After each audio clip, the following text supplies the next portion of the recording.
Hi folks, tonight we're going to talk about the military and economics.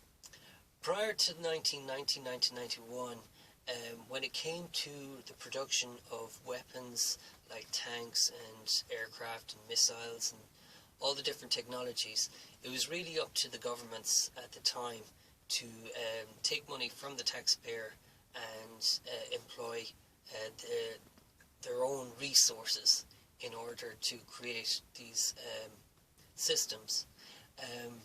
After the first Gulf War, the American government were looking to build a new type of fighter aircraft, and they wanted it to be more cost effective. They didn't want to have too much of a burden on the taxpayer, and what they came up with was they had a contract with McDonnell Douglas to produce the F-35 Joint Strike Fighter. What that meant was it was a public-private partnership where initially the American government invested extremely heavily, very heavily, on this particular fighter aircraft. At the time it looked a bit crazy because the unit cost of this fighter aircraft was well in excess of $1 billion per jet. Today we have the F variant of the same fighter. There's a variant out there of F-35. It's a vertical takeoff and landing for the Navy. I can imagine that was never even on the original specifications back in 2000. But also, there are production facilities all around the world churning out hundreds of these planes now, and the unit cost has come down relatively significantly. Furthermore, customers of the F-35, they're not just purchasing a jet fighter plane, they're actually investing in the continued research, development and innovation and technology for that plane, so that, God forbid, if anything happened, if a major conflict occurs between now and 2035, that F-35 is going to take off, it will have the latest in cutting-edge technology and innovation. It'll have the latest weapon systems and the latest technology to hand. That's an example of the military-industrial complex. Furthermore, I should add, by having that program up and running, it involves the development of production facilities, research facilities, and people to run those facilities as well, and that guarantees jobs for decades to come. Furthermore, when the American government, they're already looking at the next generation of fighter aircraft, but when those plans come down in 2035 or 2040 at the end of the F-35 program, the production facilities, the research facilities, they'll be there. And that way it'll be much more cost effective, it'll be very quick, it'll be quicker and easier to bring the next generation of fighter online, and it should not cost the taxpayers anything because it'll be purely a private corporation that runs it rather than the government that's in power at the time. Another thing about economics at the moment, we have Brexit. Before Brexit became a reality, it was observed that British design and innovation, along with French and Italian design and innovation, was being sidelined, and that was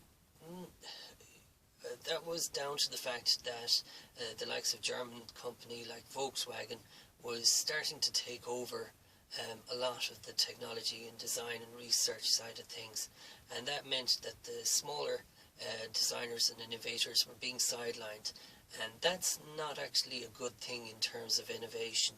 So it's good to see that the British government are actually investing quite heavily in their indigenous companies, particularly in the military industrial sector, because what they're doing is they're tendering out contracts, for example, to upgrade their armoured fighting vehicles, and they're bringing indigenous companies into those contracts.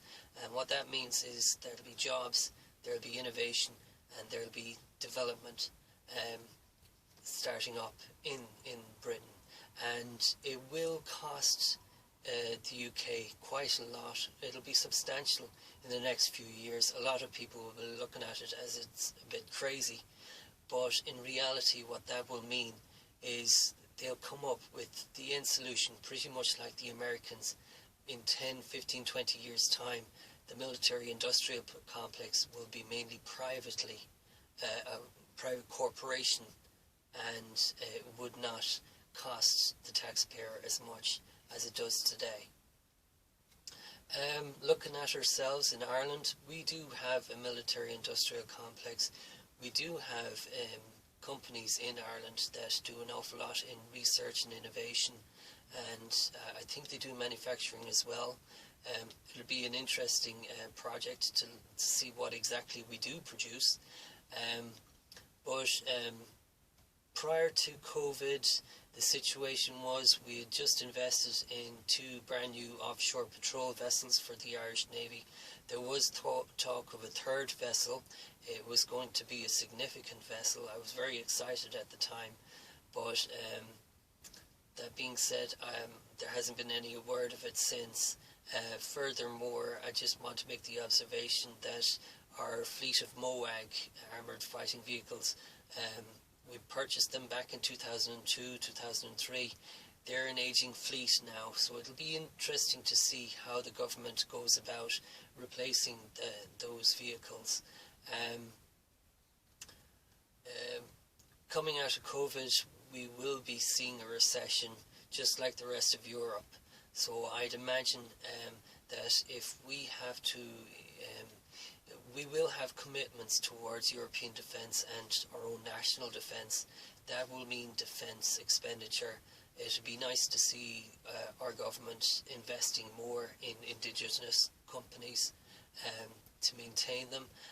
Furthermore, I hope the UK example will heighten or bring awareness of the fact that maybe there's too much industrial work and jobs going to mainland Europe, whereas the rest of Europe are kind of kept on the periphery.